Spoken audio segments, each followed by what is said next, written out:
Now, broadcasting from deep within your stepmom's basement, it's the Plex podcast.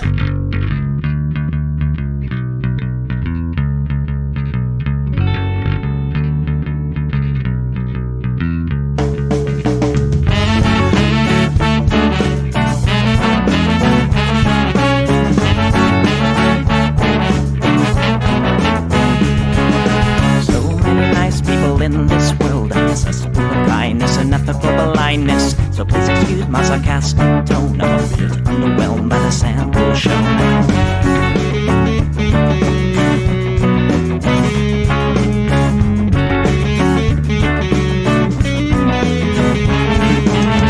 Mr. Piss-Drunk fraternity guy, you got my asshole, bloodshot eyes. Get drunk and fight every night. Idolize Bradley, belittle women's rights. Homophobic, racist, and don't give a fucking hey. Do you think you can drive a bigger truck? So wear your baseball cap to the side to let everyone know that you're a nice guy. So girl was so impressed. Lots of chicks in a barrel chest. Cause you're a real man. Punch for punch. Gonna piss in your face while you're passed out drunk. I'm a nice guy. You're a nice guy. He's a nice guy. But all of you are assholes. I'm a nice guy. You're a nice guy. She's a nice guy. But all of you are assholes. Nice guys rule the planets. I just can't understand it. But defined by deception and lies. Social Darwinism and an overdose of pride. Fuck off, jerk off. I don't wanna hear it. Fuck off, jerk off. Read into the lyrics. Cause everybody gets their just desserts. As long as you remember that nice guys finish.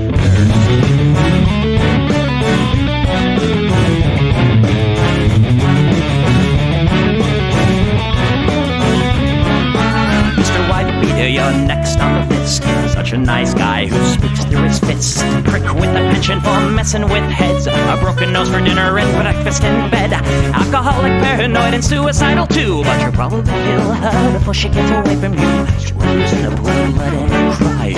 All your friends say that you're a nice guy. Have a drink, this one's on me. Look, you're doing fine, losing to your disease. Comatose, I'll pack your bags. Bury you like a tree that guy. Nice guy, you're a nice guy.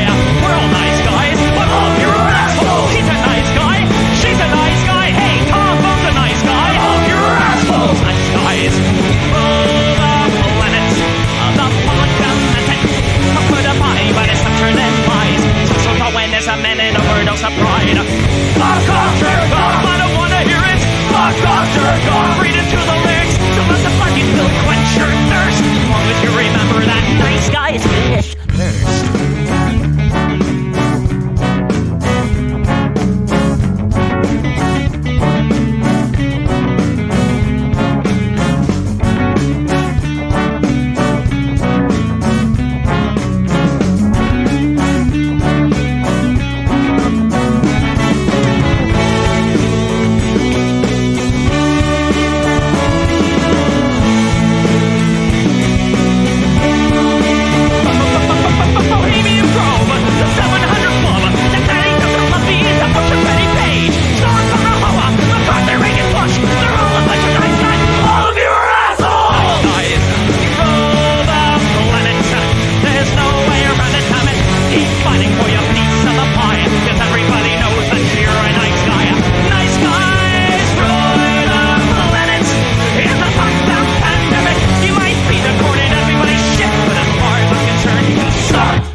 Everybody, welcome to the Plex. We do the show live every Sunday right here on Twitch. That's twitch.tv/Echoplex Media.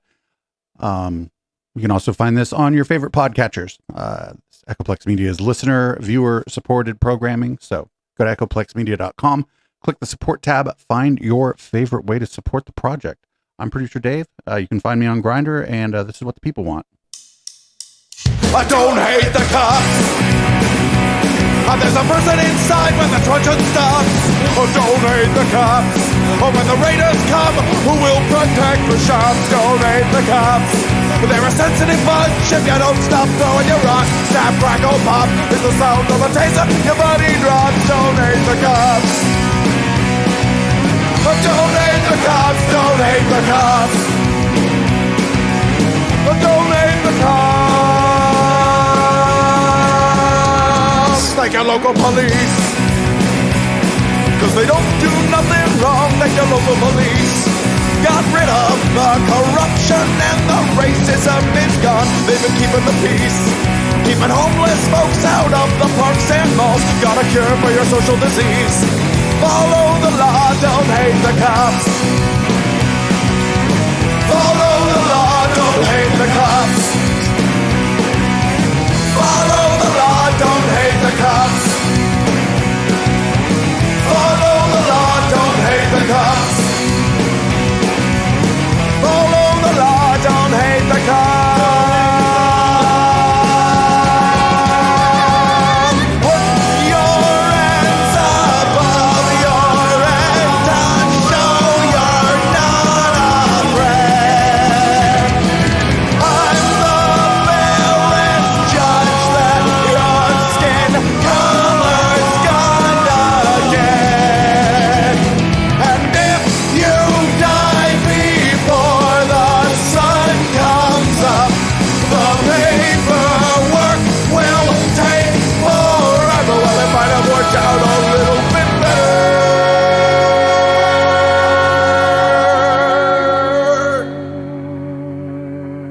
if you didn't hate the cops. Cause they don't do nothing wrong, don't hate the cops. You can't blame them for just doing their job, don't hate the cops. Well, you gotta wonder, how much would it cost for you to be shot at and stabbed at by maniacs and drunks? Don't hate the cops, don't hate the cops. Don't hate the cops, don't hate the cops. Don't hate the cops. Don't hate the cops, don't hate the cops. Don't hate the cops, don't hate the cops.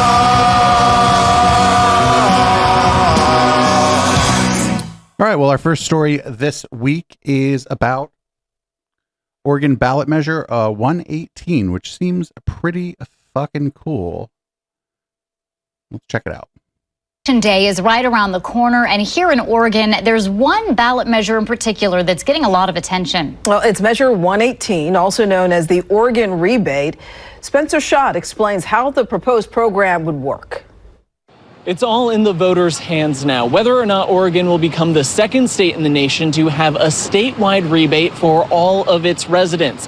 Ballot Measure 118 got enough signatures to be on the ballot in November, and many people have spoken out in support of the rebate. Many are also speaking out against it. The Oregon rebate has been in the works since 2018, and the authors of the measure had two goals in mind. The first one is that the biggest corporations that do business in Oregon are currently not really paying their fair share in taxes at all. And then step two, the question is, what do we do with this money? We feel that putting this money, this new revenue, in the hands of everyday Oregonians and letting them use that money to the best of their ability is the best way. So the way the rebate would work is the state would raise the corporate tax rate by 3% for all revenue made after $25 million. They estimate this would generate $6 billion a year and split that amongst all 4.2 million Oregonians, and that's a $1,600 check in your pocket. We also think that giving cash to vulnerable families is an excellent way to improve the economic security of families. But this measure is poorly written, and it would have a number of damaging consequences for Oregonians. But some organizations like the Oregon Center for Public Policy are speaking out against it. We think that we need to have a targeted program that invests in the well-being of those the most vulnerable families. There are three main concerns the OCPP has. The rebate would be coming from the same pot the state uses to fund schools. There's no income cap, so people who don't need the extra cash will still get it. And this extra money could disqualify some folks from federal aid, like food stamps. There are many examples across the country into what is called a guaranteed income that basically sets an income floor. And it's targeted at those who need the help. Like we mentioned, if passed, ballot measure 118 would send a $1,600 check to every resident in Oregon, regardless of their income or age, starting in 2027. Reporting in downtown Portland, Spencer Schott, Fox 12 Oregon. Spencer, thank you. So the people who don't need it are going to get it thing. I don't know. Universal programs are good.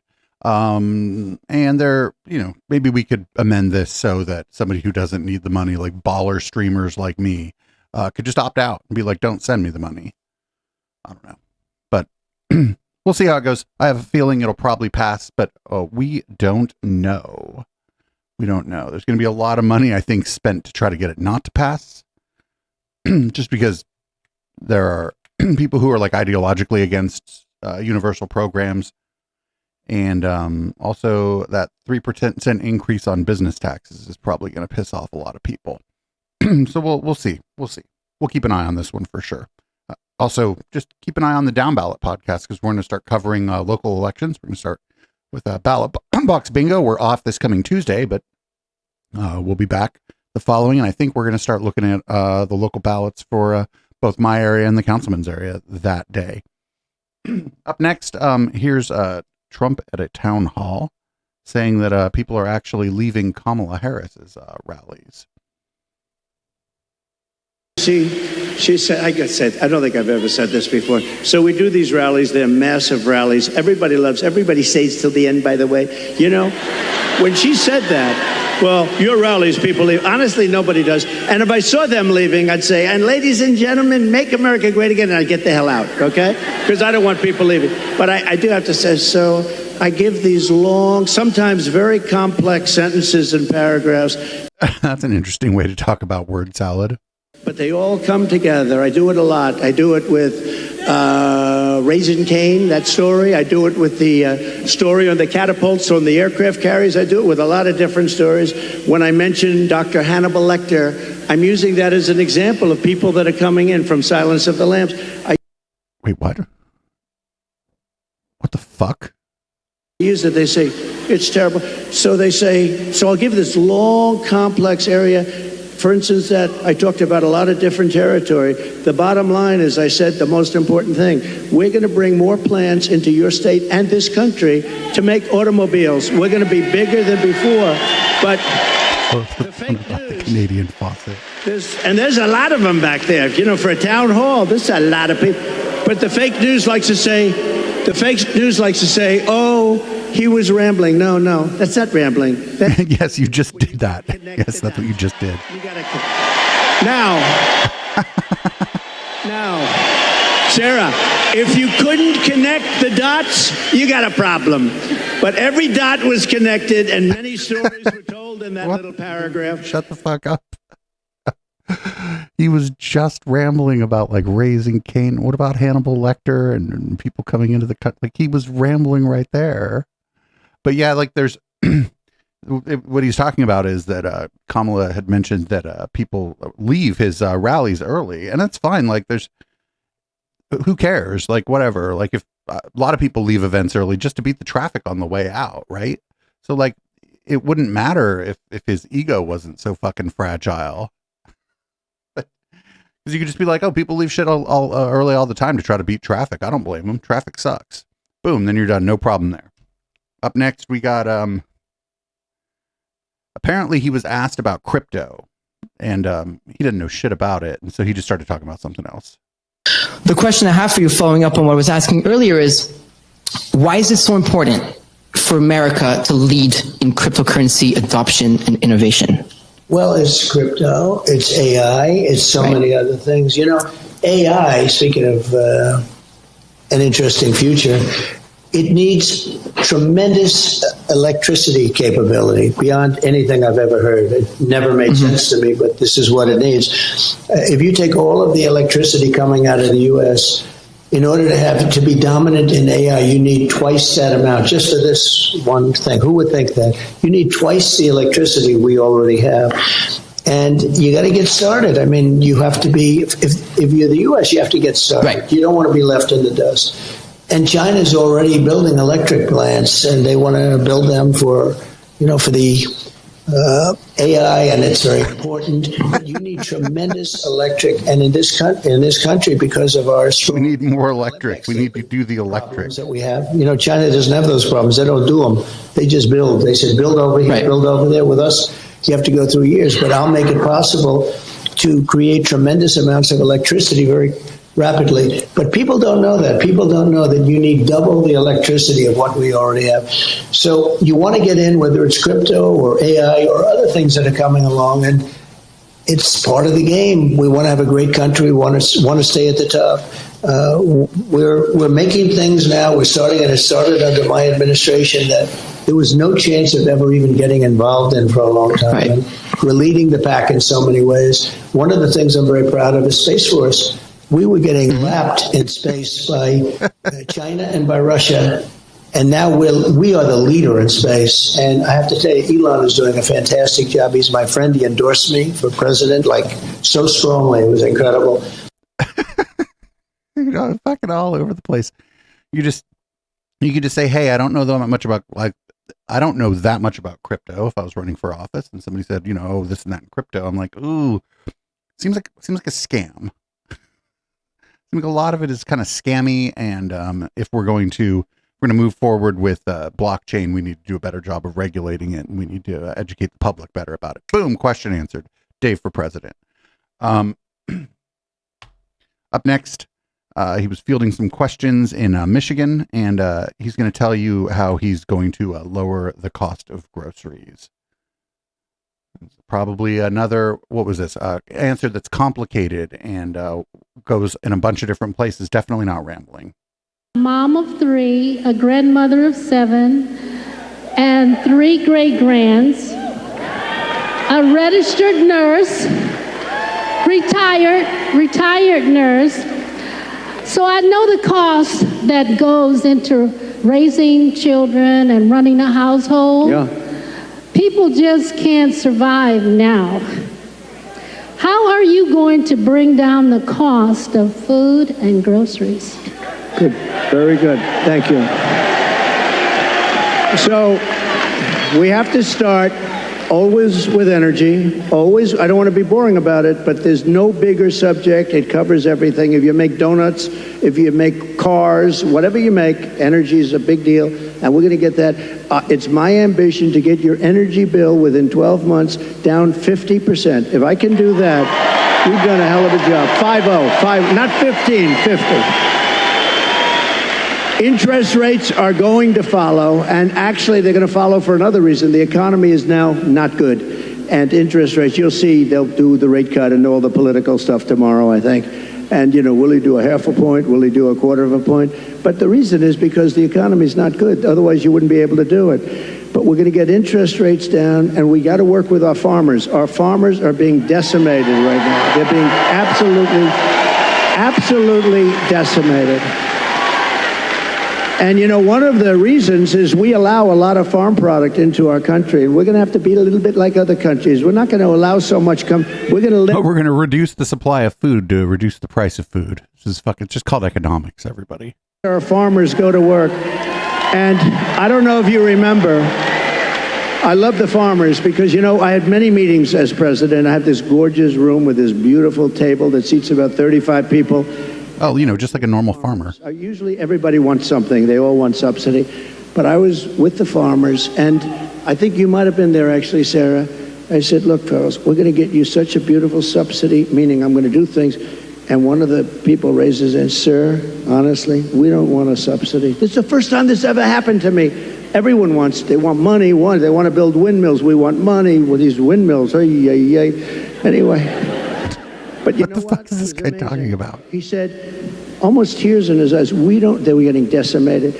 We don't want a subsidy. We just want to. I don't know what the fuck he was just talking about. Like, of course they want a subsidy. That's called money. Everybody wants money. But I like how he said that he is going to bring the price of food down by essentially lowering the supply of it by not allowing a lot. We do get a lot of food from Mexico. That's good, actually, because a lot of produce from Mexico is fucking the bomb. But I don't know how that's gonna.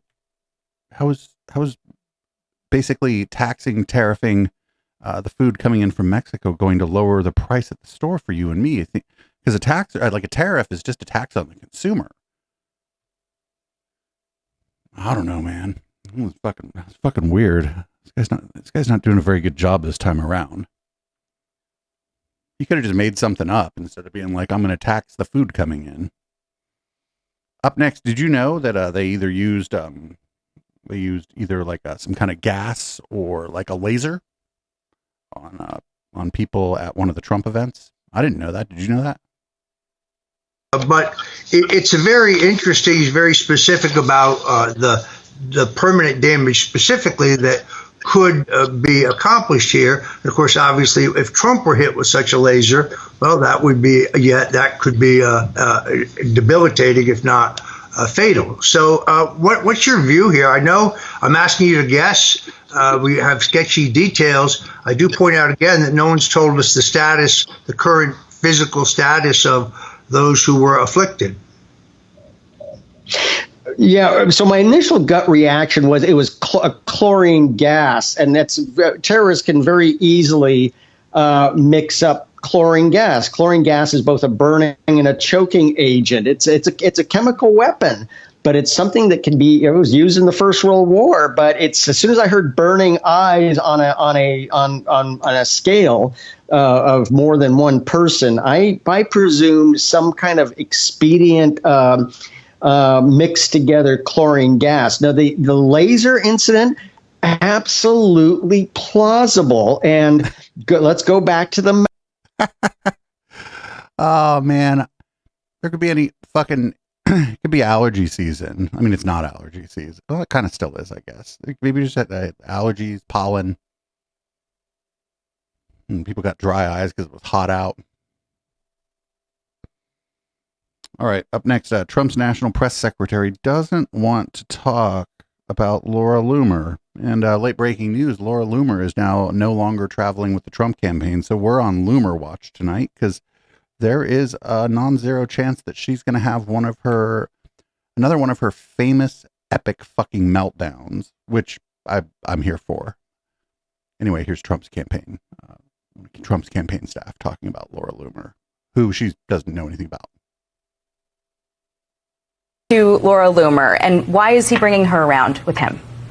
Well, as President Trump said yesterday, this individual does not work for the campaign. She's simply a supporter of the president, and he doesn't. Does he denounce those statements specifically? President Trump denounced those statements yesterday when he said he does not agree with all of the comments that this individual has made. President Trump went to the brain. Should we expect then, given what you just told me, that we won't be seeing any more of Laura Loomer on the campaign trail with President Trump? Look, as I said repeatedly now, President Trump does not agree with all of the statements that were made by this individual. President Trump has been... Is that a no? This has been edited all to shit. I will leave it. I will leave it to President Trump, but as I have said to you, she is not a part of this campaign. She is not an official staffer. She is a supporter. That was cut all to shit, but I imagine it was just for like expedience sake, right? I don't think that it was cut in a way that's like misleading or dishonest. So yeah, Loomer got Loomered. She ain't on the campaign trail anymore. Oh, you know who's probably going to be a little upset that Laura Loomer isn't on the campaign trail? Well, it's going to be little Nicky Fuentes. Although last time we covered him, he was having a little bit of a sad that Donald Trump isn't white nationalist enough. This is Trump at his best. This is Trump talking about the only issue that matters, which is white genocide, which is replacement migration, the invasion of the border by immigrants. Finally. And if you go back and watch this show over the past few months, people called me a Trump hater. And I said over and over in these frustrated rants, I said, where is the old Trump? Where is the Trump from 2016? Where's the America First immigration restrictionist? Because all he talks about is grocery prices. And don't get me wrong, it's good politics to talk about that too. But you must make the election a referendum on immigration, because if it's a referendum on abortion, you're going to lose. And if it's a media contest, an attention contest between inflation and abortion, abortion's going to win. So you got to make it about immigration. Finally, someone in the campaign is listening. Someone is heeding my advice. They brought back Corey Lewandowski from 16. Laura Loomer shows up, and Laura Loomer supports white nationalists and white identitarians. She's been a friend of mine for years, and she has talked about white genocide consistently. She was at Seville. She defended me for a long time. And he has turned this whole week wall-to-wall media coverage about immigration rather than abortion or brat or whatever. It's perfect. Brat. No, that's a losing issue too. Most people are not extremists on that way. And I wonder how mad little Nikki Fuentes is going to be that Loomer got Loomered off at the Trump, just off his plane. She wasn't really working for his campaign. So she was, I guess, just on his plane. I wonder if Ivanka got jealous. Although Ivanka seems to be nowhere to be found, which is probably smart, actually. She's like, I just want to go to parties again. She's like, I wonder how long until people will forget about all this and let me go to parties again. Up next, we got, did you know that Donald Trump going to win California and New York?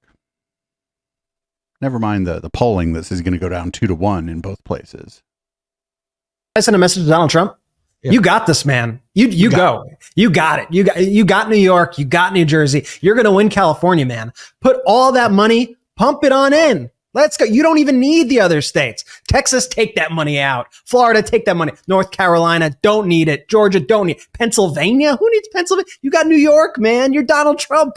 You're going to win New York. You're going to win California. You're going to win it all. It's going to be awesome. Just pull that money on out of Pennsylvania. Pull it out of Wisconsin, of Michigan. You got to go all in on New York, man. You do you. You do you. You got this, all right? Ah, so funny. So funny. I try not to play too much of like Midas Touch because they're a little bit clickbaity, but I thought that was a little bit funny. And like also there's like people out there who probably saw that and don't know who Midas Touch is and probably like are like, yeah, get him. Trump gonna win. Like, you know what I mean? It like went across somebody's media like feed and they saw it and they probably like agree with it, which is probably pretty funny too. Up next, we got an ad on RSBN. From before one of Trump's events, and it is, you'll see. Check this out.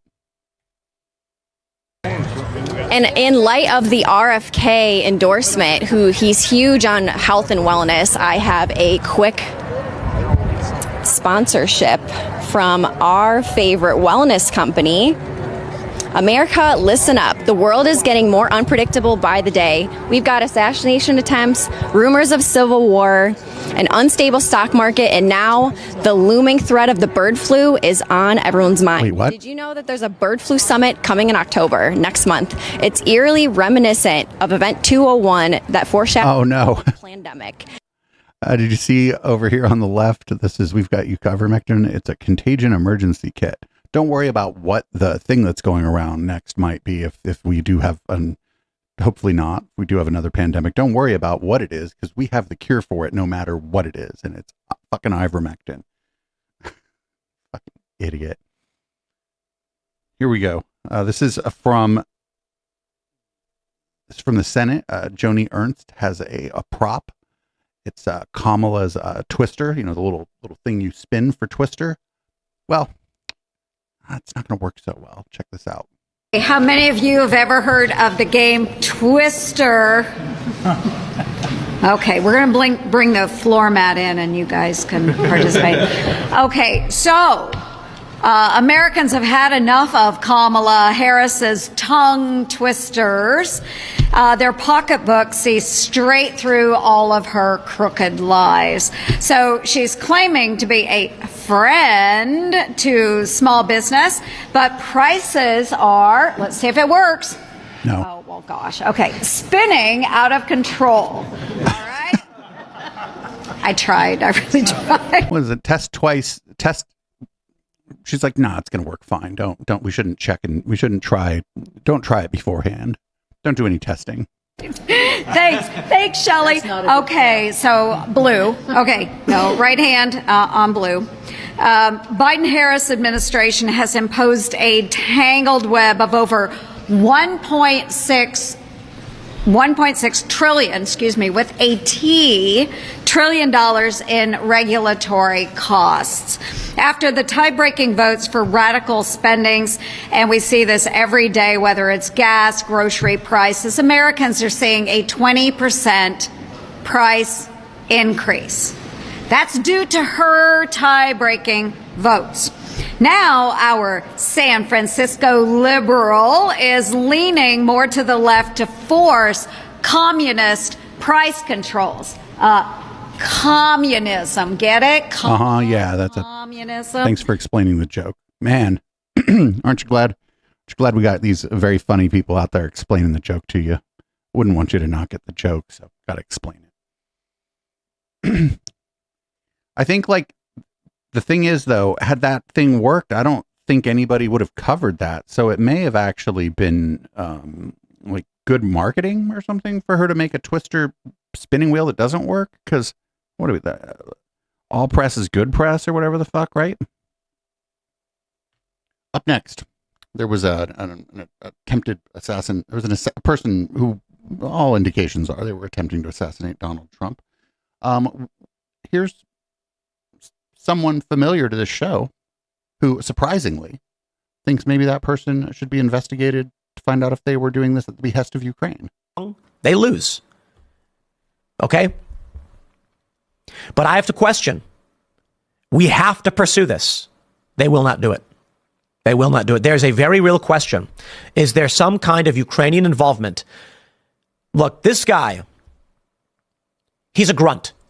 He is an ideological wingnut. He's the suspect in this case. Okay, I want to make sure that's clear. Everybody's reporting his picture, his name, and I want to make sure it's clear. These are allegations and he's a suspect. Maybe it was somebody else, who knows? Should this be the man, then I think it is completely reasonable to investigate Ukrainian direction, Ukrainian interest, direction, or involvement. Anybody who says otherwise is lying for political purposes. This man's motivations are clear. Now, again, maybe completely independent. So this guy, he went to Ukraine to try to join the war, and he like fucking annoyed everyone there. No one wanted him there. Maybe thinking he's got to go do it. He's going to go do all these things entirely on his own. However, I think it is fair to say there are questions about where he gets the resources for these weapons, where he gets the resources. So this is America. Everybody has weapons. How he knew where Donald Trump was going to be. It's been reported that this golf game was a last-minute decision. Doesn't matter either way. It doesn't matter because not like, I don't know that Donald Trump publishes his golf schedule well in advance, but more people might know. The question then becomes, if Donald Trump decided to play golf at the last minute and choosing this location in West Palm Beach, someone in the immediate tipped off this guy. What? Who and why? This is scary stuff, my friends. Yeah, this is like stuff. Now, this Andy is dumb. Has a lot more information breaking down who this guy is. So that's dumb. The guy plays golf all the time. You'd have a decent chance if you know that he's like somewhere. You'd have a decent chance of knowing that he's going to play golf there. I don't know. This whole thing is pretty dumb. The way this is being spun is pretty dumb.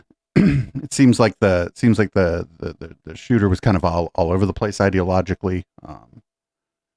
Was a Bernie supporter. Then we found out this last cycle he was a Vivek supporter, and so it's like the dude's just fucking cuckoo birds. It seems like, and all indications from the other people who knew him was that he was cuckoo birds.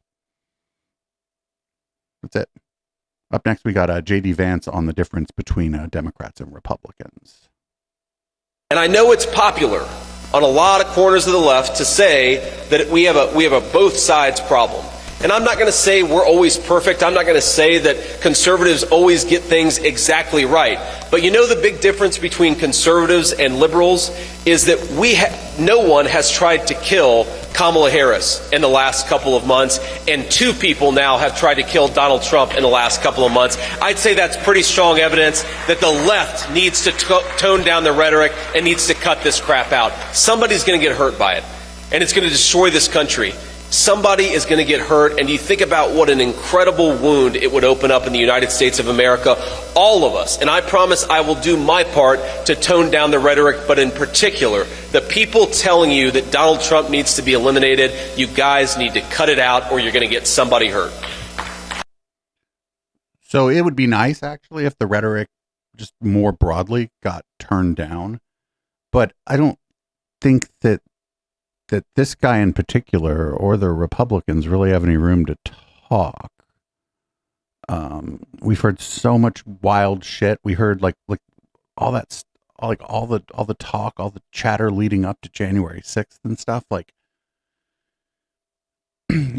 it's not gonna happen. Saying that someone's a threat to democracy because they tried to like not give up the presidency the last time they were the president when they lost an election. That's just true.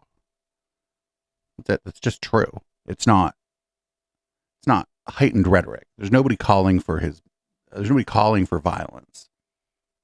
And it's very rare, and you don't see any of the Democratic politicians, but it's also just very rare that you see any like kind of regular kind of shit libs even like suggesting this stuff. So I don't know what he's talking about. I don't know. So up next, we got every once in a while, Steve Dooce on Fox and Friends accidentally says something kind of smart, something that makes sense. It's completely by accident, though. Here we go. The Dooce is on the loose. Resume. Well, we do know a little bit about the suspect's politics. He was a Trump supporter in 2016, according to X, but turned against Trump by 2020. Records are that he voted in the North Carolina primary. He contributed up to about $150 that is known of to Act Blue, which is a Democratic, like a super PAC. And during this current election cycle, he actually backed a ticket involving Vivek Ramaswamy and Nikki Haley. When Vivek dropped out on X, he said, "You cannot quit. You must stay on the ballot to the end. Join Nikki and keep working. Never give up." So his politics are curious, and maybe in the next day or so, we'll learn more about him. Yeah, good job. The Dooce is loose every once in a while, like, because that's fairly accurate. Good job, the Dooce. You're on the loose. Up next, JD Vance has there's no real obligation to do any fact checking when he shares claims by he would say his constituents, but I'm going to say like extremely online Twitter weirdos. Yes, ma'am. Hi, Senator Vance. Katrina Kaufman, CBS News. So a woman who was behind an early Facebook post about the Haitian migrants in Springfield has now apologized for spreading false rumors. You say that you have a responsibility to share what your constituents tell you, but don't you also have a responsibility to fact check them first? Well, I think the media has a responsibility to fact check the residents of Springfield, not lie about them.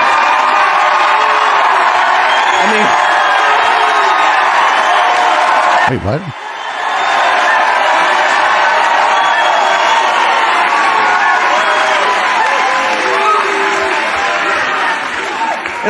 And look, I think this is really interesting.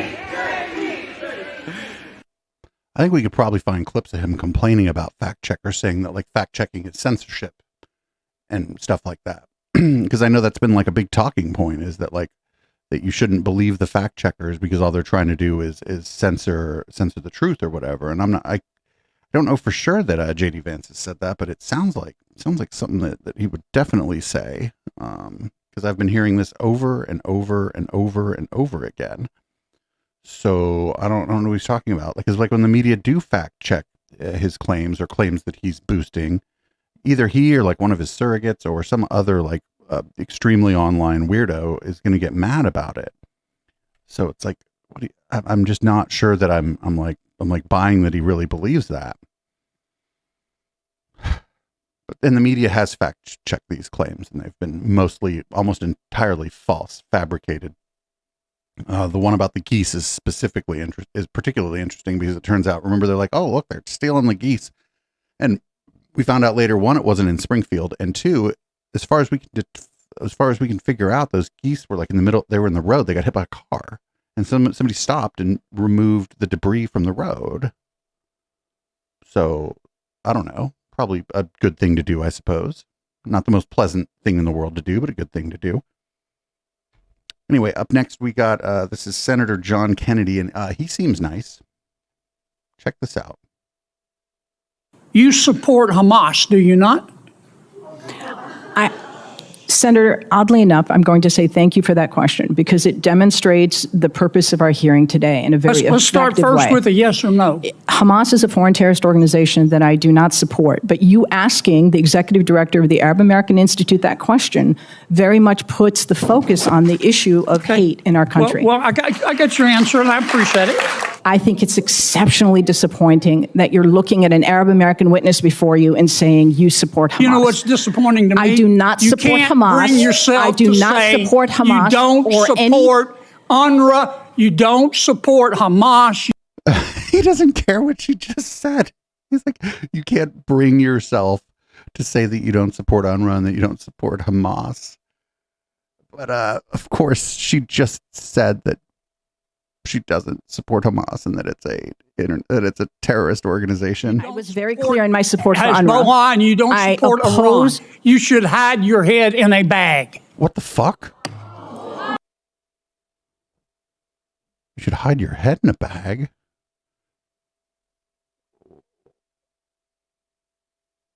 What the fuck? I didn't know that was there. I just do the part about her saying specifically, like, no, this is an international terrorist organization. It's been designated as such, and I do not support them. And then he goes, you can't bring yourself to say you don't support them. Then he's like, hide your head in a bag. The fuck? But don't worry. Don't worry. Here's the editor-in-chief of the National Review in our next What the Fuck moment. And just content warning here. There's a slur in here that isn't beeped. So if that's upsetting to you or whatever, if you're listening on the podcast, skip ahead 15-20 seconds. And if you're listening live, mute it out for 15-20 seconds here. I think it was in that interview where Dana Bash says, the police have gone through 11 months of recordings of calls, and they've only found 2 Springfield residents calling to complain about Haitian migrants taking geese from ponds. Only 2 calls. And I think one lesson of this whole story, people don't care about geese. People really hate geese. They all things considered, yeah. I think people would prefer Haitian migrants to come and take the Also, where the fuck is Megyn Kelly being like, excuse me? She's supposed to be like one of the moderate fucking like Republican like commentators off the golf course, right? So it's pets. Yeah. It's the cats and dogs has become the standard. Geese clearly don't matter. I mean, I read online they're protected in Ohio, so you can. Megyn, you're supposed to be like a moderate. You're supposed to be like a moderate, like a normie, like conservative. Why didn't you end the interview? Why didn't you just be like, you can't come on here and talk like that. You can't be on my show like that. You know why? Because she don't care. That's why. She don't care.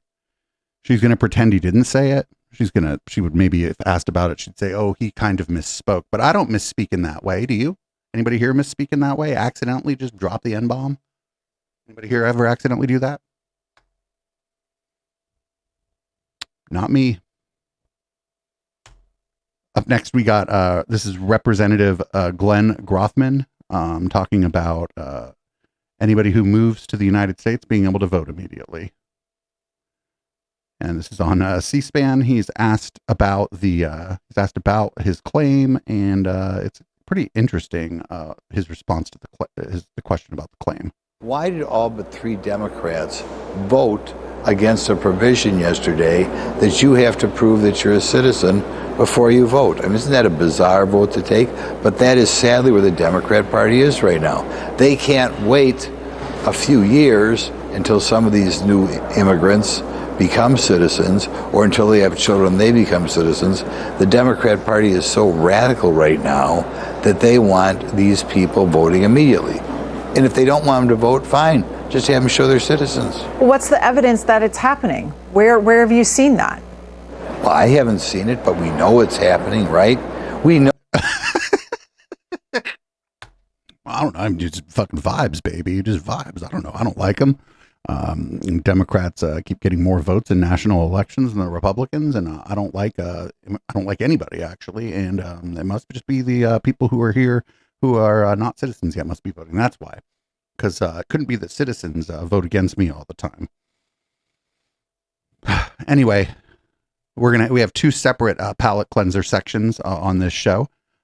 First, this song is a bop, and shout out to this artist who, well, he'll explain to you his journey. The people that live there, they're eating the dogs, they're eating the cats, they're eating the pets of the people that live there. People of Springfield, please don't eat my cats. I want that eat something else. Yeah. People of Springfield, please don't eat my dog. Cause I got a dog of a place to eat. They're eating the dogs. They're eating the cats. Meow, meow, meow, meow. They're eating the pets. Meow, meow, meow, meow. So the story here is I believe this guy is from South Africa. And just a week ago, at the time of this, he was in his studio in South Africa recording this song, and when this was recorded, he was at a pretty large venue in Munich performing it. So good for him. That's very funny stuff. Hopefully he's one of the cool people in South Africa, because there are a lot of cool people in South Africa. Not everybody is, what you might think. So up next, we got a song, another song, not a jam. We got well, here you go. Can't take my eyes off you. Here he comes. You feel like time. Just so you know, that's like Nigel Farage just like living his best or worst life right there. I wanna hold you so much. Come on. But if you feel like a fear, please let me know that it's real. This is real, all right? Come on. You're just too good to be true. All night you weep. Can't take my eyes off of you. He looks so happy, which makes me so upset. It's coming, dog. It's coming. You feel like heaven and touch. Heaven and touch. I wanna hold you so much. Hold you so much. Feel like a please let me know that it's real. Are we getting ready? Come on. You're just too good to be true. Not your way. Can't take my eyes off of you.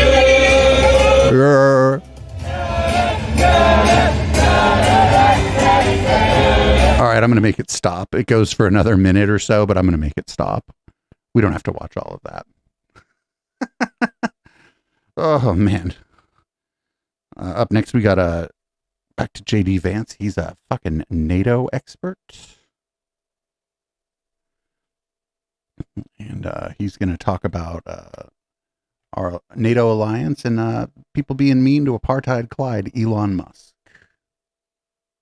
The leader, I forget exactly which official it was within the European Union, but sent Elon this threatening letter that basically said, we're going to arrest you if you platform Donald Trump, who, by the way, is the likely next president of the United States. So what America should be saying is, if NATO wants us to continue supporting them, and NATO wants us to continue to be a good participant in this military alliance, why don't you respect American values and respect free speech? Excuse me, it's insane that we would support a military alliance if that military alliance isn't going to be pro-free speech. I think we can do both, but we've got to say American power comes with certain strings attached. One of those is respect free speech, especially in our great. Now do Saudi Arabia. European allies. Like, look, I'm not going to go to some backwoods country and tell them how to live their lives, but European countries should theoretically share American values, especially about some very basic things like free speech. Isn't Elon Musk like a big boy? Can't he handle his own problems? I don't think he needs the potential vice president of the United States going around and solving all his problems for him. But also, it's really interesting. I just want him to like do Saudi Arabia next. What does he think about the policies in Saudi Arabia around free speech? Curious. Somebody in chat's like, we need to invent a new slur for JD Vance. No, we don't. There's enough slurs in the world. There's enough slurs in the world, everybody. We don't need new ones. Up next, we got Steve Scalise outlining what the House was apparently going to do. The GOP in the House was going to do this week. I wonder if they accomplished any of it.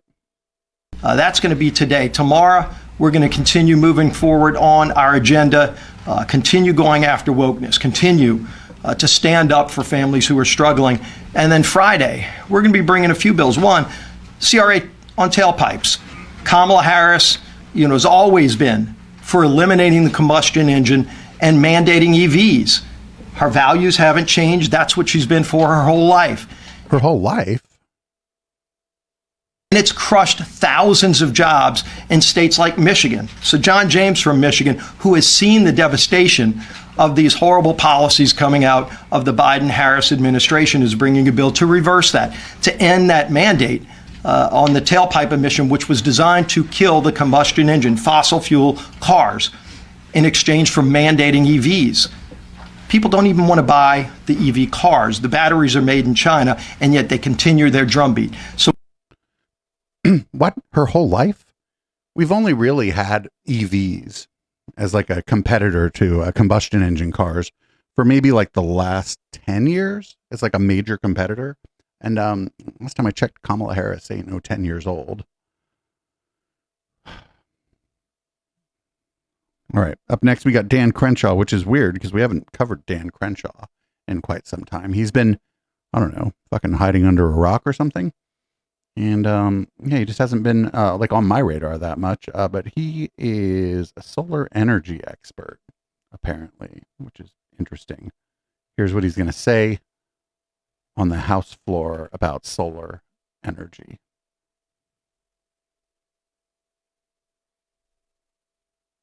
It's unclear how much more gigawatts of energy we could build with $100 billion, maybe 10, maybe whatever the number is.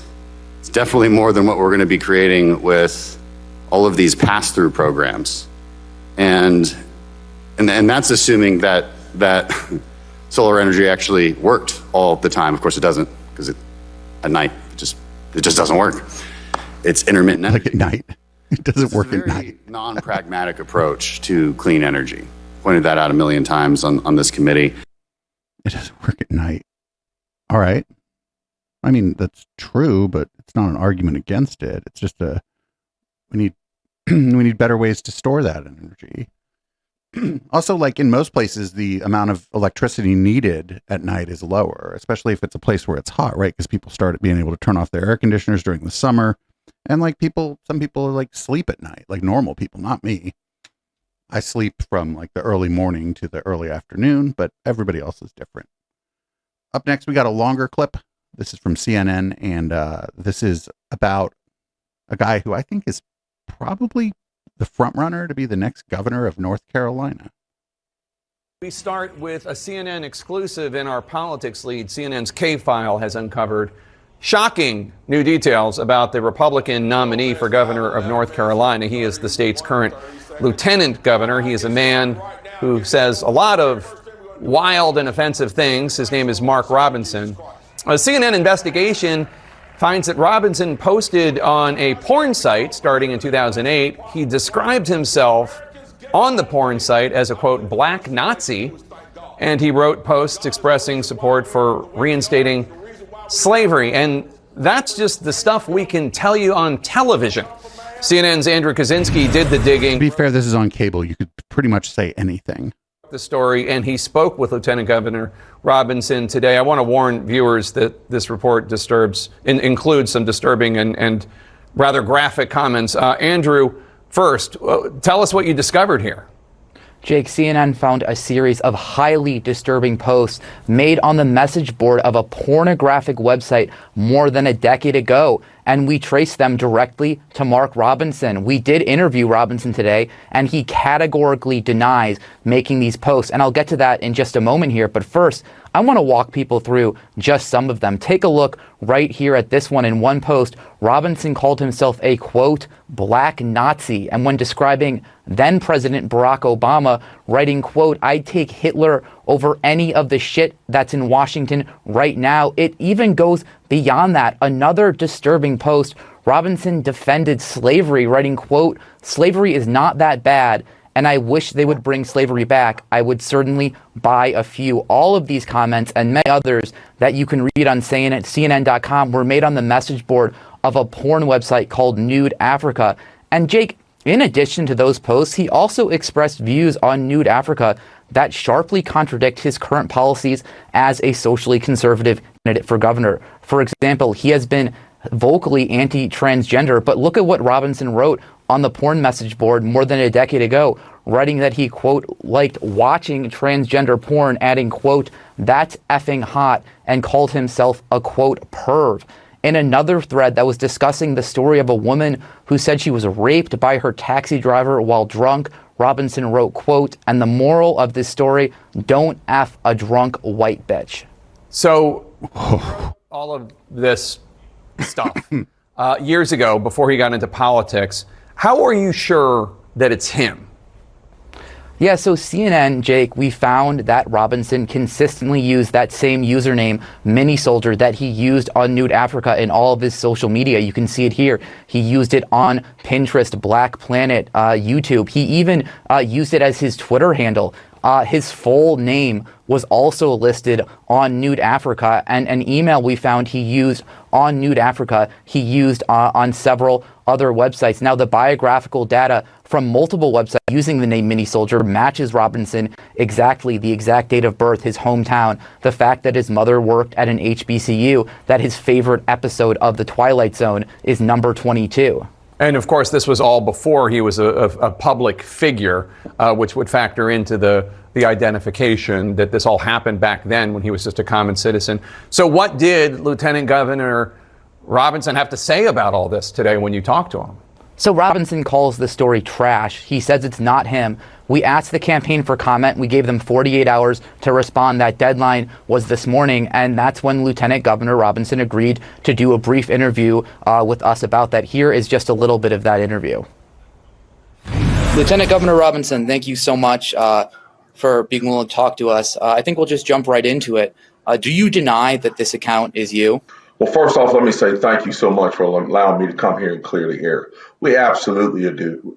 This is not us. These are not our words, and this is not anything. This is not us. They're not saying it's you and other people. They're saying it's you. Characteristic of me, nor has it ever been.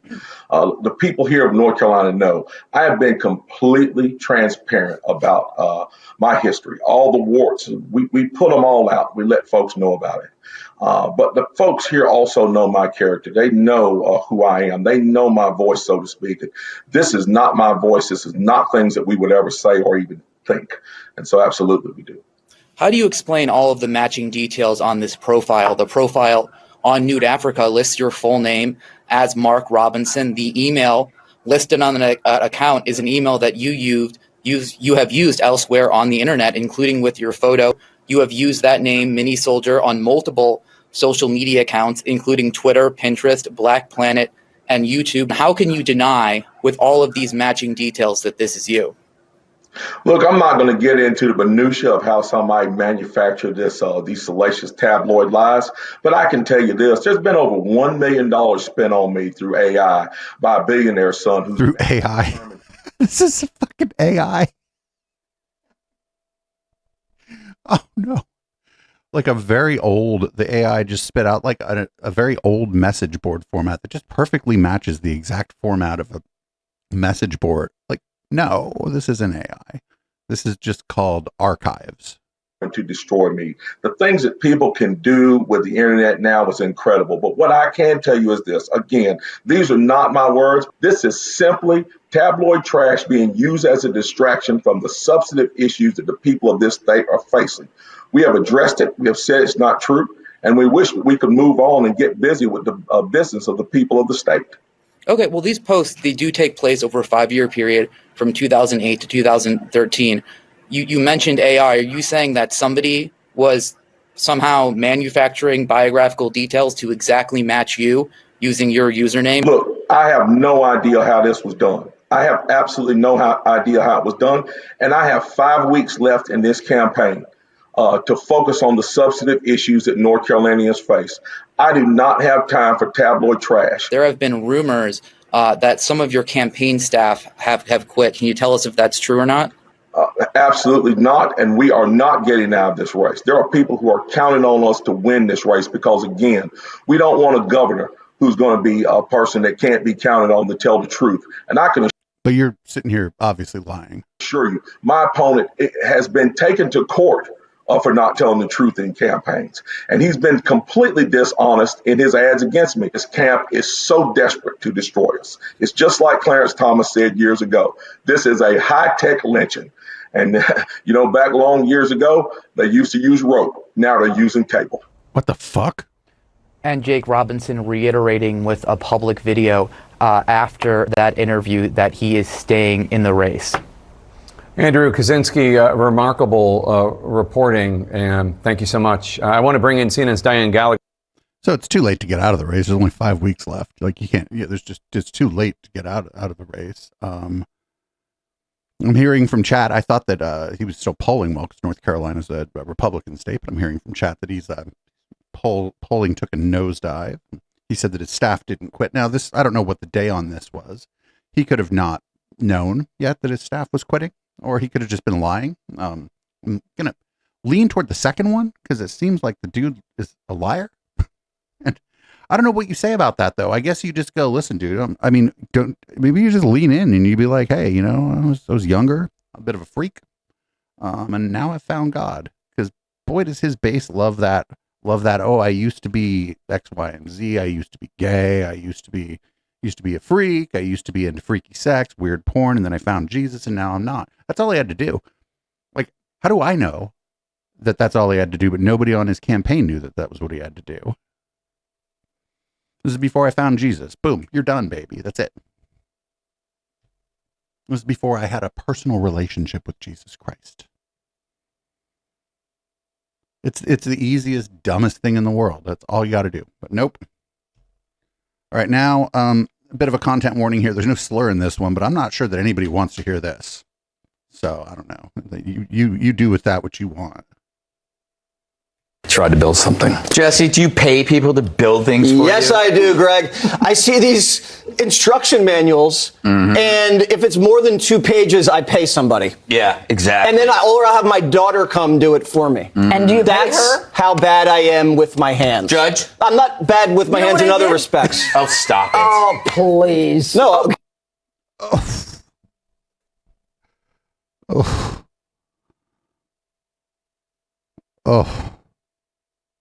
All right, show's over. Bye. Can't do any more of this. Up next, we got the Newsmax actually is going after Representative James Comer about why he is apparently no longer trying to impeach. Why he quit trying to impeach President Joe Biden. The president's son had to plead guilty, and the president dropped out of the presidential election in shame. But still, he's got Congressman. He's got 4 months to go. Why not move forward and impeach Joe Biden if that's where the evidence led you? Well, we impeached Mayorkas, and the Senate gave us the middle finger. So there's no way that Joe Biden's going to be removed from office because the Senate doesn't care. Well, but the Democrats did that to Donald Trump twice, and the Senate gave them the middle finger. Look, so I would vote to impeach. Yeah, I would vote to impeach right now. He committed impeachable offenses. But at the end of the day, we don't have 218 votes. We've got some Republicans. You're seeing the battles we're having over trying to make a few modest spending cuts in the House. We have a few Republicans that don't want to vote for it. I mean, that's just a fact of life. I don't like it. But at the end of the day, we're rid of Joe Biden. I mean, So obviously the reason that he's no longer pushing for that is because Joe Biden's no longer the candidate. The idea there would have been to have articles of impeachment, even if they didn't file them, just to be like, well, the Republicans want to impeach the guy, right? Like the House wants to impeach the guy or whatever. That's the reason. It's stupid, but I mean that's the reason. And now that he's not the candidate, they don't want to do that anymore. I don't know. They should be trying to impeach Kamala for something, I guess. I don't know what to tell them. Up next, here's Greg Gutfeld in his famous comedic banter on the 5. Hold on a sec. Wonderful website here. Anybody listening on the pod, we do this live, and sometimes the websites we use don't cooperate. Here we go. Again, Greg Gutfeld, comedian. Also, the other thing I couldn't help thinking the whole time watching this, which was also at the DNC, was the Democrats, Harold, really missed the big golden ticket back in 2016 when Oprah didn't run. I don't know how that didn't happen. She's like the best public speaker. She gave the best speech of the DNC, maybe the RNC too. She's the most well-connected woman on earth. She has all the name recognition you could ever want. Don't you remember Donald Trump saying, what did you say? She eats humans. She eats humans. Yeah, skeletons in a closet. Donald Trump even said, I'm sorry? You haven't been honest with the American people. And she knew what he meant. She eats humans. It's fucking pilled. I thought there was like the I don't watch these beforehand. The thing said that there was a joke there. That wasn't a joke. That was just pilled. It was just pilled. It was dumb as fuck. She eats people. Get the fuck out of here. Nobody eats people. You just said Oprah eats people. I mean, I don't like Oprah. Think about all the fucking monsters. Like you got Dr. Phil, Dr. Oz. Like think of John of God. Think of all the horrible, horrible people that Oprah has platformed, but they couldn't come up with that. Like the John of God thing would actually probably come up if she ran for office, and it would be a valid criticism, I think. And no, they don't really care about that. What they care about is apparently fucking Patriot 225 WWG1WGA 47. Untruth Social said she eats people. Up next, we got another palate cleanser. We got 2 in a row, actually. It's a shame this one is only 11 seconds.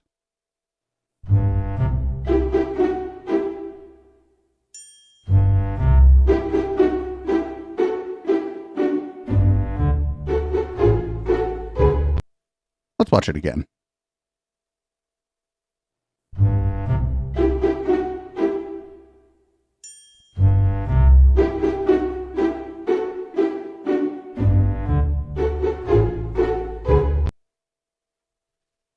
Hell yeah. Good kitties. Now I need 2 cats and a foosball table. I wouldn't really even play foosball. I'd just see if I get the cats to play foosball. It'd be pretty cool. Now we got some happy ducks. This is ducks reviewing an attachment that goes at the end of a garden hose. Don't worry, they're not going to put it on any of the powerful ones. No ducks will be hurt in this. I think I like when it rains. You don't need to go to the light. And what it's like to feel your pain. Now I'm okay if you're alright. Aw, that was cute. Happy ducks. Except the last one wasn't very good, but it wasn't at least they didn't do like the very powerful one, and I don't think they would have. I don't know, there would have been no reason to do that. That was obviously those ducks were that person's friend. Up next, I don't even know what the fuck the Royal Armories is, but this commercial, an ad for the Royal Armories in Leeds, that's in the UK, is pretty great. This is pretty funny. I like this a lot. I actually watched this beforehand. Brat summer is over, bestie. It's time to enter your historical era. The Royal Armouries is the most Sigma day out in Leeds. No cap. Slay. Small. The line armour is serving main character energy. pop-off queen. Henry VIII is the original Rizzler. His codpiece hits different. This is the largest display of arms and armour since the 19th century. Very based. Chat, this diorama is sending me. Dioramas are lit. Our calf ate and left no crumbs. For real. Negative aura points if you miss the gift shop. Our tote bags understood the assignment. What are you waiting for? The vibes are immaculate. Enjoy a goated day out. Slay queen. That's fucking great. I watched that twice before watching it on the show. That was amazing. That was fucking very funny because that's a kind of a stuffy museum. So like advertising it in that way is incredibly smart. And I think that ads like that are kind of effective. I don't know. I'd be inclined to go check out that museum if I was in Leeds, just based on that ad. Up next, we got Jill Stein, who someone called a cicada because there are places where cicadas just show up every 4 years and then go away, which I thought was very funny. So here's her talking to Mehdi Hassan. We looked at your social media and you haven't done that many posts specifically calling out Russian attacks on civilian areas. You haven't called Vladimir Putin a war criminal, but you have called Benjamin Netanyahu a war criminal. No, actually we did. Yeah. In my very first remarks about the Ukraine war, we condemned... Vladimir Putin's a war criminal. Yes, we did. And Bashar al-Assad's a war criminal. Yes, in so many words. Yes, we have said as much. So you called Netanyahu one, which I think he is. Oh, absolutely. Is Putin a war criminal? So what we said about Putin was that his invasion of Ukraine is criminal. It's a criminal and murderous war. And he's a war criminal who should be on trial. Well, by implication. You're struggling here to say something very simple. This is why people have their doubts about you in Russia. Well, why is Benjamin Netanyahu a war criminal but not Vladimir Putin? Well, as John F. Kennedy said, we must not negotiate out of fear, and we must not fear to negotiate. So if you want to be an effective world leader, you don't start by name calling and hurling epithets. So how will President Stein negotiate with Israel then if you've called Netanyahu a war criminal? Well, because he very clearly is a war criminal. So Putin clearly isn't a war criminal. Well, we don't have a decision, put it this way, by the International Criminal Court. Yes, we do. Actually, you're wrong. There's an arrest warrant for Putin. There isn't yet an arrest warrant for Netanyahu. So why is Putin not a war criminal but Netanyahu is? Yeah. I think they both are. Let me say this. Either you're a war criminal or you're not. Is Vladimir Putin a war criminal? In so many words, yes, he is. I don't know what so many words are. Butch, is Vladimir Putin a war criminal? Let me say that whatever you fucking just say yes. My God, why? What is this in so many words? Why don't just say yes? He is. If you want to pull him back, what I think. I'm asking what you think. If you are a world leader, you don't begin your conversation by calling someone a war criminal. Yeah, but you're not going to be a world leader. Biden and Netanyahu war criminals. Because we have a clear strategy, and we have a very strong. But you're not going to be a world leader, Jill Stein. You're going to do what you always do. You're going to, take a bunch of interviews in the lead up to the election, and then you and the entire Green Party are just going to go away. Not going to run for school board. Not going to run for city council anywhere. You're not going to have any candidates for state houses. You're not going to be candidates for governor. You're not going to do any of that. You're just going to run Jill Stein every 4 fucking years, and then you're just going to go away. That's why nobody likes you. That's it. You just show up every 4 years. You're like, oh shit, I can get on TV. Fuck yeah. And then the day after the election, boom, no more Jill Stein anywhere. I don't know where she goes. I mean, hopefully she's happy and fine wherever she goes after that, but she ain't doing nothing. She ain't out there talking to people, doing nothing. We'll see her. She'll go away in a couple of weeks, and maybe we'll see her again in 2028, but maybe not. Maybe a new cicada will emerge. Up next, here is a response, pretty good response to what J.D. Vance has been saying about women without children. I would like to say to you two women, thank you for what you represent, because as a 52-year-old childless woman, I want to say to the people who think that a woman's worth is measured in her baby count, I mean, shout out to all the amazing mothers, but the childless women have been mothering the world and elevating culture as aunts, godmothers, teachers, mentors, sisters, and friends, and the list goes on. And you do not need to push out a baby to help push humanity forward. Amen to that. Thank you so much. Tracy Ellis Ross. Hell yeah. Very cool. Yeah. Obviously you don't need to have kids. You fucking have kids if you want to have kids. If you don't have kids, don't have kids. You can be a good member of your community. You can do all kinds of things. You can be the cool auntie. Whatever. Now on the other side of things, we have this sort of religious person, obviously. Can't do this without both sidesing it, right? So we got both sides here. Wonderful website they got over there at X, by the way. Just great. Here it goes. There may come a time in our nation where it's illegal to say what I'm saying out loud. What are you saying? Either be dead or in jail, and then you've got to decide if you're going to stand up and say it. And in that moment, soft Christians will disappear, and soft Christians will fade away. And when he says that, he means like normies. It just means like regular people who happen to be Christian.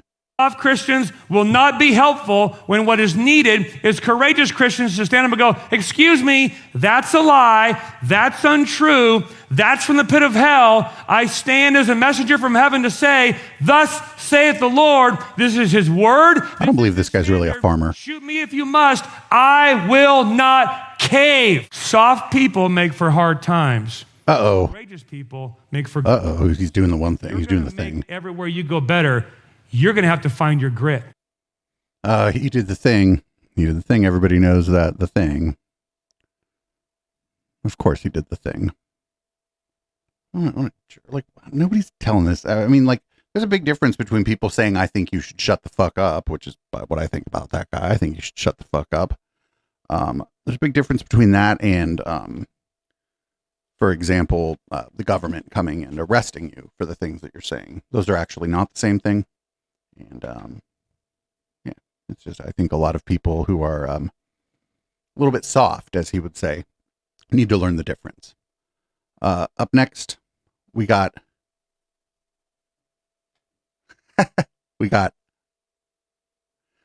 know that if there was a woman president, it would be God's revenge on the United States? Shout out to Right Wing Watch, by the way. I believe it's Isaiah that says that, that one of God's judgments and curses on a nation for unfaithfulness is that they would be ruled by children and women.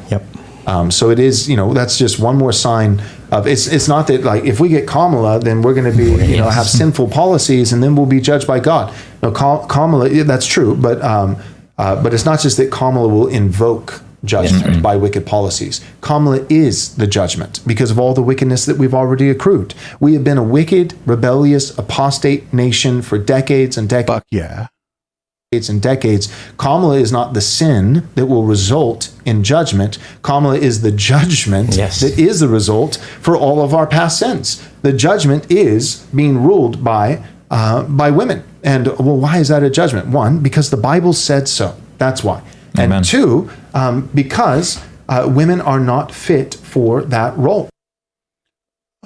They're fine. They're just people. Women are just like people. They're like men, but they're women. That's fine. Yeah, like Lisa was saying in the chat, I think they're starting to fucking see the writing on the wall that it's like pretty more likely that she is gonna win than it was that Sleepy Joe was gonna win, and so they're not sure what to do. I guess they're just gonna say, well, God is just mad at us. That's why they let a woman be the president, which is crazy. Fucking crazy town. Absolute fucking crazy town, but whatever. Like they can just keep doing this stuff. It's fine with me. I have a show to do, and when they do stuff like this, it helps my show. It helps my show. So up next, we got a gun safety expert, Roseanne. Check this out. Do not ever be in a room where she's handling a firearm. Watch this. Want you to show everybody because this is really cool. Look, I show everybody who comes to my house, but I'm going to show you. It's a gun, and it's signed by President Trump right here. That's Donald Trump, and it's a really cool gun. And look at its, what do you call it, Jake, where it's etched in there, Donald Trump's face and all. It's like laser printed. Laser printed. And it says, never surrender, take America back. And ain't that cool? It cost me a pretty penny. So I'm not a gun guy, but you never, ever, unless you intend on firing the gun, you never, ever hold a firearm like that, ever. But show them the mug shot. It keeps taking it away from her. That's the mug shot. There you go. And, President. Also, he's pointing it at her, which is also not great. And I'm in Texas, and this means a lot to me. That's why I bid a ton of dough on it. But I thought you might all enjoy seeing that. And that is true. Trump 2024. And we are never going to surrender. We're never going to be weak. We're going to go the extra mile, do what we have to do. And with God's help, we're going to win. And it's all on you. Thank you so much for hearing me and having me here today. And God bless you all. Listen, again, I'm not a gun guy, but I know that you treat it like it's loaded. You treat it like the safety's off at all times. Because if you think it isn't, if you get that wrong, if you think it isn't loaded and you think the safety's on and you're wrong, then it could be real bad. Making the other mistake, assuming that it is loaded and assuming the safety's off, well, the consequences of that are approaching nothing. You could still have accidents with it or whatever, but it's not the same. Up next, we got a new guy. We found a new guy, everybody. His name is Joseph Z. And he's a prophet, apparently. And boy, is he excited. God's wanting us to contend for victory, that we win. The battle's not over until we win. And so a lot of people are believing a lot of different ways and all this. And I think when it comes to who's going to win the election, how this is going to go, I believe in this particular scenario, the Lord is saying it's in the hands of the church. If they will show up, I think there'll be victory. If they don't, I think we're going to go into a very, very difficult season. But I sense victory coming. I sense strength coming, Steve. I believe God wants to see the goodness of the Lord magnified in the land of the living yet one more time. Well, I believe that too. And, I wrote a book about Trump called God and Donald Trump, and we're not here to promote my book, but the whole purpose was about the prophecies, mainly with Kim Clement, but also Chuck Pierce and some others. Lance Wallnau. Ooh, Lance Wallnau. We cover him. 2016, that Trump would win, and it looked impossible up to and including Election Day, yet he did. Then there were a lot of prophets saying he'd win in 2020. Looking back, I think a lot of people jumped on the bandwagon, and now here those weren't the real prophets. Over year, and I'm not going to get you to say who you think's going to win. I mean, we know who he thinks is going to win. Control of that, but what do you think's going to happen if Trump doesn't win and Kamala Harris and the left get in? Well, if they do get in, I believe that we're headed for a socialist concentration camp style of governing. Well, I told you he's a little bit excitable. We're going to keep an eye on Joseph Z, because that's never seen him before, and he's definitely a guy. Up next, this one's pretty funny. I don't even know who this guy is. Right-wing pastor Robert Henderson. I'm just going to let this one rip. This is one of the funniest fucking things this week, for sure. Check this out. Some faith healing shit. Again, shout out to Right Wing Watch. Couldn't do the show without organizations like Right Wing Watch.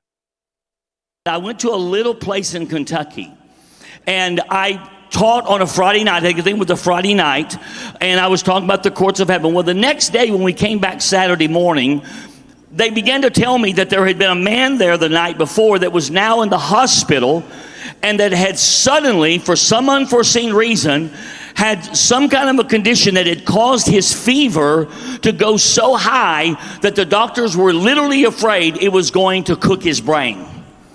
And whatever they were trying, nothing was working to bring the fever down. And so they said, well, could you pray? And maybe even from a court of heaven perspective. So I began to pray, just kind of actually fumbling around, trying to figure out what would be the proper way to pray. And all of a sudden, another person in attendance at that conference said, I need to tell you something. He said, that man that is in that condition has been a lifelong Democrat. And we have tried to convince him that he is in agreement with the spirit of death because of his vote. Do you understand that when you... Yeah, that's fucking bonkers. This guy fucking got fucking voted for Democrats and all of a sudden got a bad fever from it. Like as if the spirit of hell had entered the man's body. You come into agreement with spirits. you come into an agreement with Spirit. So you need to make sure your vote is connecting you to the right thing in the spirit world. So they told me he was a Democrat, and that there had been people in the church that had tried to convince him how wrong he was. Yeah, you already said that. About being a Democrat and voting just consistently that way, and that the Democrats stood for abortion and every other evil thing that you could possibly imagine. But it didn't matter what they told him. He was stubborn and he wouldn't give in. Maybe he was just fucking voting for who he thought we wanted to vote for. I don't know. You can vote for whoever the fuck you want. So I'm standing there and I'm suddenly realizing his vote has connected him to a spirit of death. You gotta be fucking kidding me.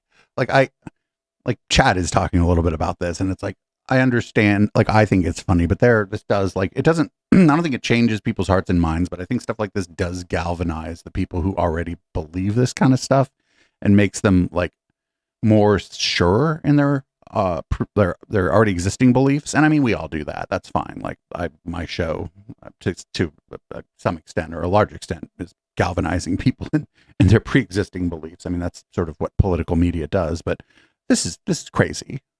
I don't ever say anything like this. That is claiming the legal right to take him out. So how many of you know this? What? We actually, according to 1 John 5:16, we have a right to come into the courts of heaven and represent things before God. The Bible literally says there that if you see one sinning a sin not unto death, you can ask life and God will give them life.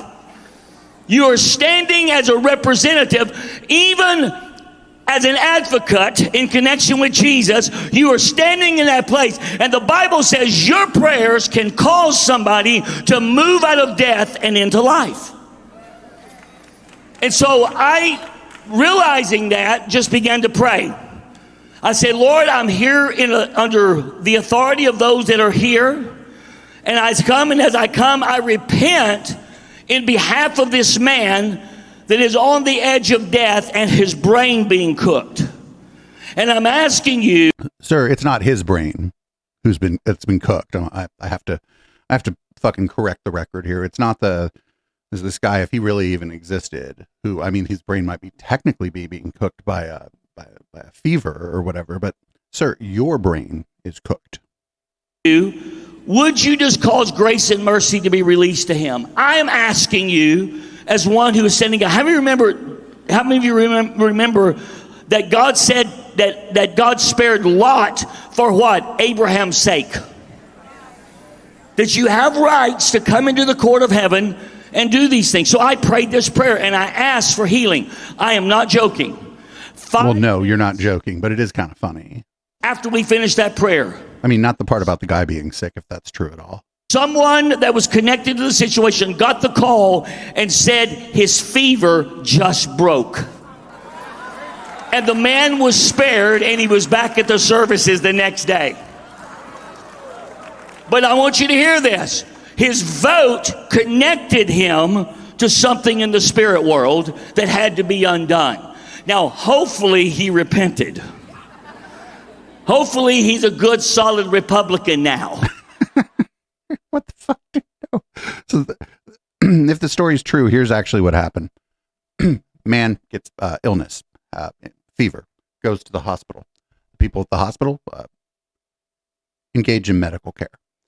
As a result of the medical care, the man in the hospital, the fever breaks, and he gets to leave the hospital. Good. And then he's at church the next day. I'm surprised that he didn't just say that now the guy believes what the preacher wants him to believe or whatever. That'd have been like the end of the story that I was expecting there, and it didn't happen. So, I mean, we'll take the small victory there that the preacher guy didn't go all the way to that. But I don't know. That sounds like some shit that didn't happen. And if it did, good on the hospital. Thank you for fucking doing your job and saving this guy. Up next, the executive editor of The Federalist thinks anti-trans slurs are fucking hilarious, apparently. going to have to do a book on trans acts of violence because, unfortunately, that's, it sounds funny, but there are so many of them, trans shooters. I mean, it just seems like every time you hear about it. For those interested at the Federalist, we have a tranny track. Well, we call it the tranny tracker. Maybe I shouldn't be telling you that, but it's for transgender shootings. And so, but they claim. So I'm not going to go look at it, but they probably just claim. They're like, I don't know, that person looks like what I would call a weirdo, so they must be trans. Colonel, that's what's on the spreadsheet. We also have one for corporations, pledging large amounts of money to transgender causes. Yeah. Okay. Well, worthwhile checking out. And again, I love the Federalist. So, all right. Thank you again, Joy, and I look forward to speaking with you soon. Thank you for having me. Oh, fucking hilarious. My God. What is fucking wrong with people? Like, why is everybody so... God. So, we got one. There was clips from this keep coming out. There was like a roundtable sort of discussion that one Charles Kirk put on. And some of the clips out of it are pretty good. Here's one where he asks about abortion. And the gal who ends up speaking to him, according to the description on the clip here, does a pretty good job. I haven't seen this yet. Abortion is murder and should be illegal. Damn, and fucking cat-like reflexes, too. What does fetus mean? A fetus is in utero. What does fetus mean in Latin? What the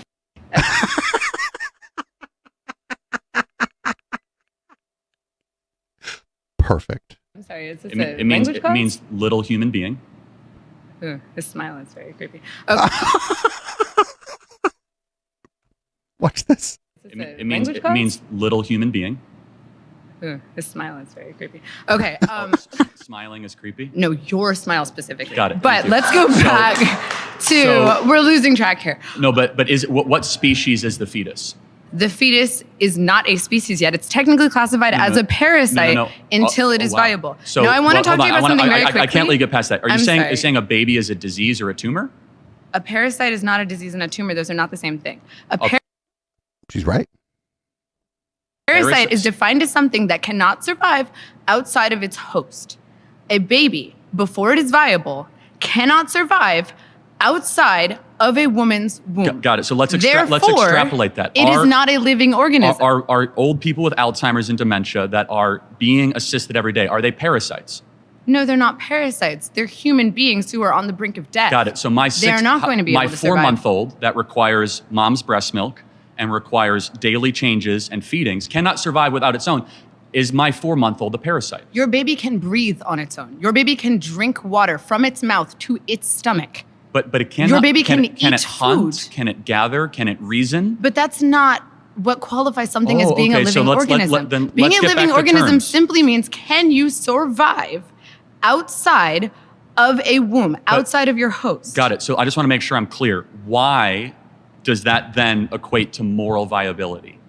It equates to scientific viability. Why? Under what standard? Because it is not alive, and you are advocating for the rights of something that is not technically a life. Got it. So what is something while that has sacrificing the needs of the human woman who is alive. Got it. So, but a mom can survive. Yes. Without the baby in her. Right? Yes. The baby cannot survive without the mom. Yes. But a mom cannot survive without her lungs. So it's not her body, it's in her body. It's not her DNA, so it's not her choice. So it's It actually is directly her DNA. It is 100%. It's 50% of her DNA. So what's the she did really good. And did she do perfect? No. But she's like, what, 19, 20? She didn't know what the questions were going to be. She didn't know anything really about what was going to be asked before she showed up to this thing. All of this was a surprise. She didn't have talking points for the questions, etc. Charlie goes into this not 19.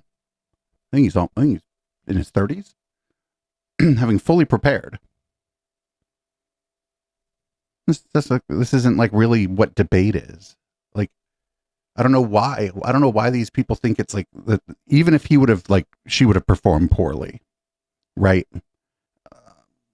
It wouldn't matter because she didn't know what the questions were going to be. So like ambushing 19-year-olds with questions that she agreed to participate in this. No problem there. But like when you have the opportunity to prepare, and you know exactly what you're going to be talking about before you talk to somebody. And again, these are people like before, if you're under 25, your brain isn't fully developed.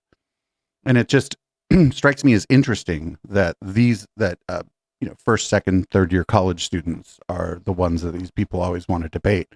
They don't want to talk to, I don't want to talk to any grad students, professors. They don't want to talk to basically anybody over 25, essentially.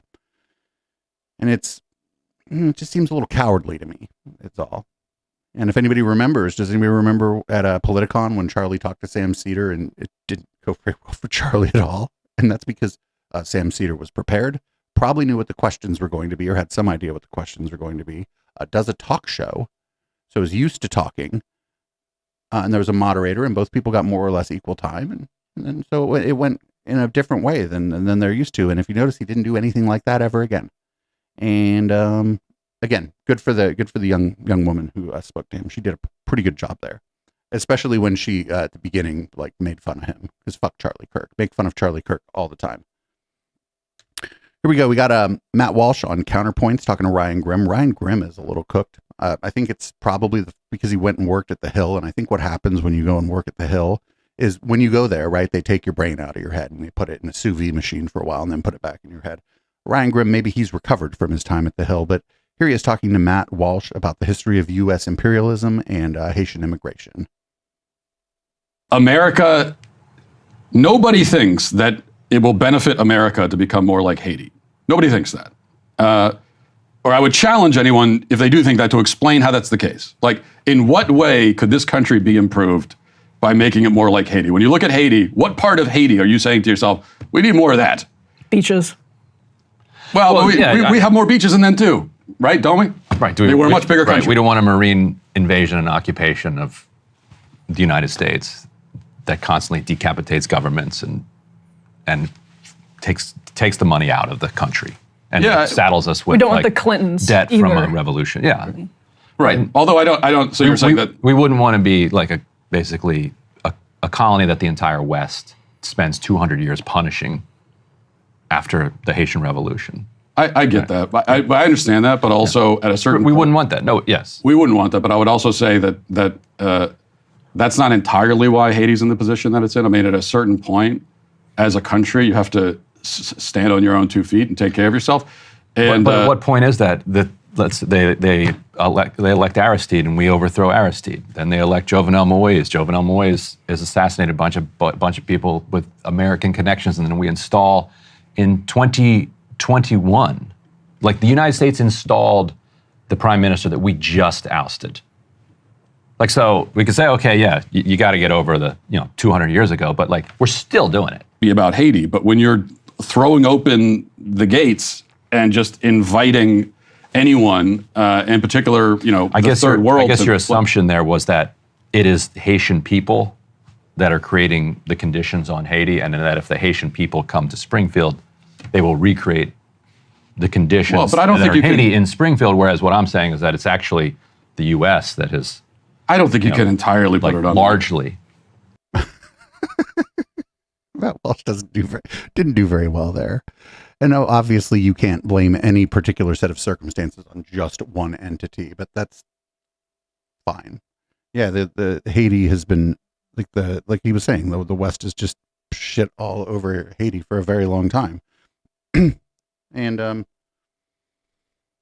guess, hopefully Ryan Grimm is getting better after having been on Rising. I know that being on Rising does something screwy to your brain. So hopefully he's getting better. And the other thing is, on this issue, it's just like all you have to do is like just a small bit of research into what's happened in the history of the nation of Haiti to be able to get the best of fucking Matt Walsh on the issue, because Matt Walsh is like, immigrants scary, and that's not really a very well thought out position. And it's if that's all you're going to say, then just say that, because then at least you're being honest. So up next, here's Tim Pool. Tim Pool was defamed. Because of course he was. I defame Tim Pool all the time. It is the exact opposite of what was actually being said in the video. And so I will I will show you guys this filing, and we'll provide some commentary and understanding on what is currently going on here. The filing says in a post to the social media platform X, which has now been viewed more than 12 million times, the Harris campaign stated Mr. Poole is promoting a, quote, plan to give former President Trump total unchecked legal power so they can jail and execute those who don't support Trump if he wins. The Harris campaign did not hedge this statement or couch it as opinion. To the contrary, to any reasonable reader, the Harris campaign was saying that Mr. Poole wants to suspend the Constitution, make Trump a dictator, and use state power to imprison and kill Mr. Poole and President Trump's political opponents. According to the Harris campaign, then Mr. Poole's plan is to imitate one of the hallmarks of the most abhorrent, murderous regimes of past and present. What the Harris campaign published was and is a lie. Mr. Poole has never advocated for the lawless extrajudicial killing of his or anyone else's political opponents. To include in the video clip, the Harris campaign incorporated to its X post. Both the clip and its context demonstrate Mr. Poole's commitment to civil liberties, which is consistent with his past criticism of drone strikes involving American citizens in the war on terrorism. Shocked by the Harris campaign's malicious disregard for the truth, Mr. Poole almost immediately threatened legal action, but the post and the deception it creates remains to this. Oh, I can't wait till this is there's a couple things coming up where this guy's going to get deposed, right? And he's the kind of dumb motherfucker who, after the deposition, is going to go out and lie about what happened in the deposition. And generally, legal teams, attorneys, whatever, do not like releasing depositions. They just tend not to do it. The reasons that when depositions get released, it's often because the person who was deposed goes out there and starts lying about the contents of the deposition. If you remember, that's exactly why Mark Bankston released the deposition of Alex Jones, because Alex Jones was on his fucking program lying about the content of the deposition, and Mark Bankston was like, well, I mean, we have the tape. And then they published it. And then, boy, howdy, do we have fun watching that. And it was, it was to show that Alex was lying about the contents of the deposition. This one was a little bit surprising. It seems like they've even lost Joe Rogan. Check this out. This is pretty surprising. Let me tell you, before I say anything, I just want to say, whoever's helping her, whoever's coaching her, whoever's the puppet master running the strings, you did a fucking amazing job.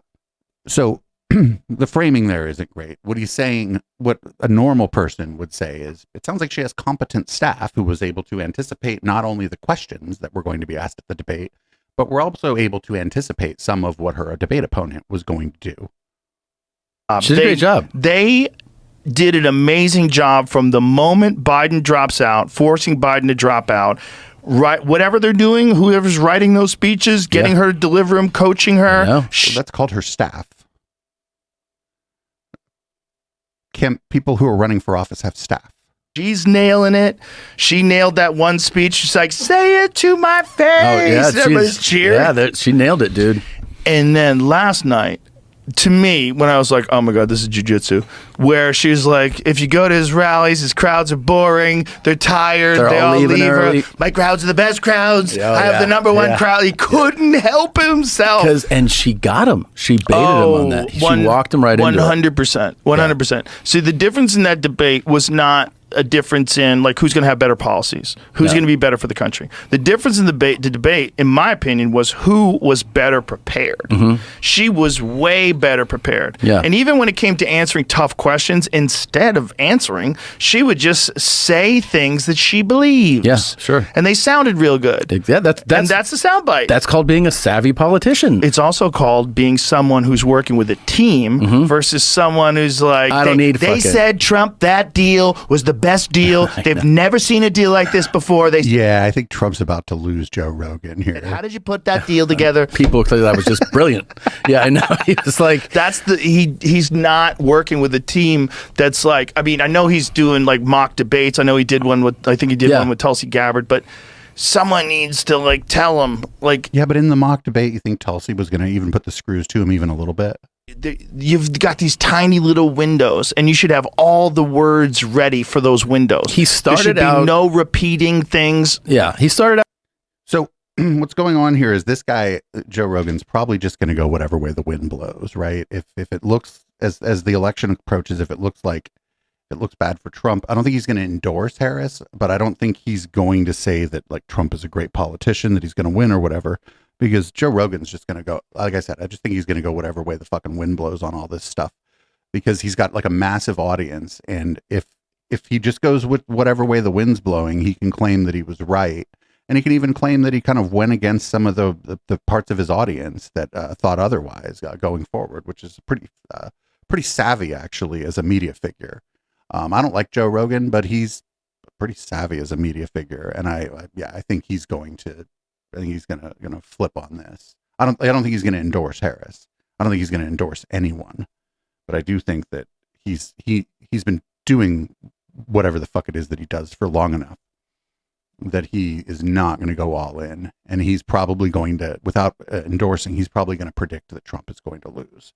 And I think that'll be like, he's such a huge media figure that's going to piss Trump off, and that'll be fun. I'm here for that. I'm here for Joe Rogan fans. Just watching these people lose their minds is going to be amazing. So we got one more before we go into red light. Thanks everybody for hanging out for the podcast version of the show, as always. And we're going to end with Dumb Dave Rubin. And Megyn Kelly's going to ask him about Tenet Media.